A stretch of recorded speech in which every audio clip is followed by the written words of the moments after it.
Good morning po. Tayo po'y mag-aral ng salita ng Diyos. 1 Corinthians chapter 13 verse 11. Noong ako'y bata pa, ako'y nagsasalita, nag-iisip at nangangatuwirang tulad ng bata. Ngayong ako'y mayroon ng sapat na gulang, iniwanan ko ng mga asal ng bata. Ang nagagawa ng pag-ibig. So kung napunan niyo po, ang topic natin sa loob ng isang buwan ay Christian maturity. Ano po? Kaya pag kami nagtatanong po sa akin noon na meron bang shortcut sa spiritual maturity or Christian maturity, ang pabiro ko pong sagot, meron. Kaya lang ang tanong, kung magaganap mo agad ito sa iyong buhay. At dito maintindihan natin na talagang ang paglago po ay proseso. Ano po? Hindi madali. Lahat po tayo ay dadaan sa proseso. At kung napansin nyo po sa nakaraang pag-aaral natin, binigay ko na po sa inyo yung dalawang sikreto ng paglago. Ano po?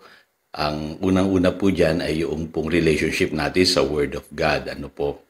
At pangalawa, binanggit ko naman last week, yung pong kahalagahan ng kalooban ng Diyos sa ating buhay. Ngayon, pag-usapan naman natin kung anong nagagawa ng pag-ibig sa ating buhay para mabilis yung ating spiritual growth. At dito binabanggit po ni St. Paul yung kalagayan niya, no, na dati po siyang bata. Sabi rito, nagsasalita, nag-iisip, nangangatuwirang tulad ng bata. Ano po tinutukoy niya doon? Tinutukoy niya doon yung kalagayan niya nung siya ay spiritual baby pa lamang. Pero ngayon, sabi niya, siya may sapat ng gulang. Ano po? At iniwanan niya na yung asal ng bata. So, yung 1 Corinthians 13 po, ang topic niyan ay pag-ibig. Kaya alam niyo po, napakahalaga po ng pag-ibig. Kung pag-aaralan natin ang isang sikreto para po mabilis ang spiritual maturity ng isang tao ay yung mamuhay siya ng may pag-ibig. Ngayon, meron tayong notion o pag-unawa na kapag ang isang Kristiyano magaling ng magsalita, mahusay ng mangaral, po marami ng alam sa Biblia, maraming gifts sa kanyang buhay na nagmamanifest, or committed na siya, sabihin na natin na regular na siyang dumadalo sa simbahan, at nakikita sa kanya na meron na siyang paglilingkod sa Diyos, matured na. Pero paalala sa atin yung sinasabi ni St. Paul dito sa 1 Corinthians 13 verses 1 to 3. Ang sabi rito, makapagsalita man ako sa mga wika ng mga tao at ng mga anghel kung wala naman akong pag-ibig, para lamang akong kampanang umaalingaw-ngaw o pompyang na kumakalampag. Kung ako man ay may kakayahang magpahayag ng salita ng Diyos at umunawa sa lahat ng hiwaga, kung mayroon man ako ng lahat ng kaalaman at ng malaking pananampalataya na anupat nakakapagpalipat ako ng mga bundok, ngunit kung wala naman akong pag-ibig, wala akong kabuluhan.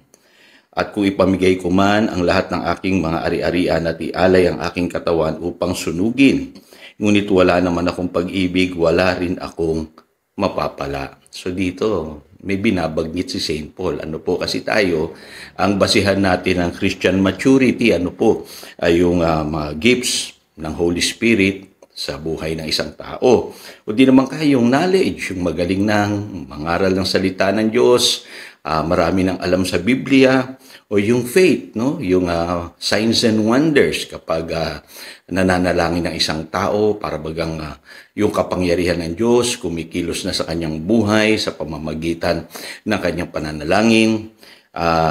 Higit sa lahat, no, may binabanggit dito kung napansin po ninyo yung sabi rito sa verse 3 na kung ipamigay ko man ang lahat ng aking ari-arian at ialay ang aking katawan upang sunugin, ngunit wala naman akong pag-ibig, wala rin akong mapapala. Anong tinutukoy dito? Commitment. May mga tao na committed talaga.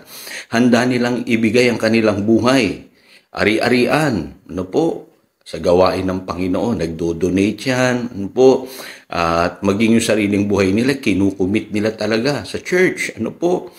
Ang sabi ni St. Paul, ano po? Kung wala namang pag-ibig, wala ka rin mapapala.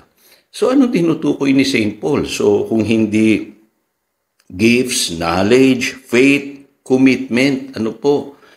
Ano ang sikreto sa paglago? Ang sinasabi rito ni St. Paul yung pinakamahalagang katotohanan. Lahat ng bagay na yan, mga kapatid, importante na mag-manifest sa ating buhay. Ano po? Yung po nga marunong tayong mangaral, mahalaga po yun. Ano po? Yung maranasan natin yung gifts ng Holy Spirit, yung magkaroon tayo ng pananampalataya every time we pray. Ano po? Mahalaga po yan. At yung commitment, yung tayo maglilingkod sa Panginoon, itatalaga natin yung ating buhay ari-arian.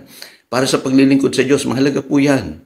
Pero sabi niya, kung wala kayong pag-ibig, walang silbi ang lahat. Kita niyo po, dito niyo makikita na Christian maturity. Ang palatandaan po niyan ay kung mayroon ka ng pag-ibig sa iyong puso. Kaya yan po nagagawa ng pag-ibig. So ang Christianity pala is about love. Tayo inatasan ng Lord na magmahal katulad ng pag-ibig ng ating Panginoong Jesus sa atin. We love because He first loved us. Kaya wag na wag kayong mag-iisip na ang Christianity is about talents, gifts, about the gifts of the Spirit at yung tinatawag na faith or commitment. Masigit pa dyan ang gustong makita sa atin ng Diyos. Ang gustong makita sa atin ng Diyos ay mamuhay tayo ng may pag-ibig. So, tandaan niyo po, no, the key to spiritual maturity is love. Pangalawa, ito maraming nagtatanong, paano ako mananatili sa presensya ng Diyos? Alam niyo po ba na kapag namumuhay ang isang tao sa pag-ibig, nananatili siya sa presensya ng Diyos? Yung po sinasabi ng 1 John chapter 4, verse 16. Nalalaman natin tayo iniibig ng Diyos at lubos tayong nananalig sa katotohanan ito.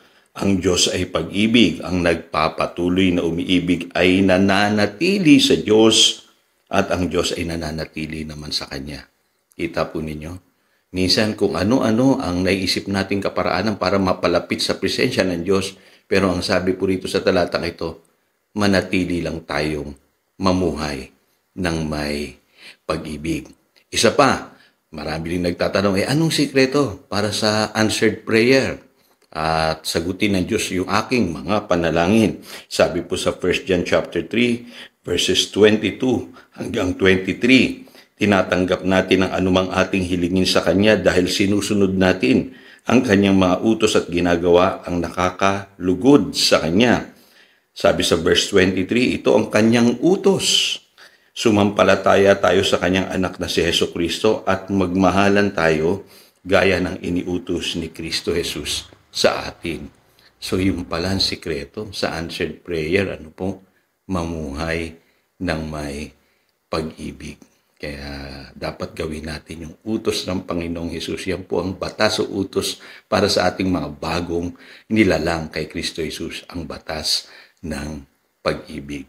So again, ito si Pastor Jojo nagpapaalala upang daluyan tayo ng pagpapala, manatili tayo sa kanyang salita. Good morning.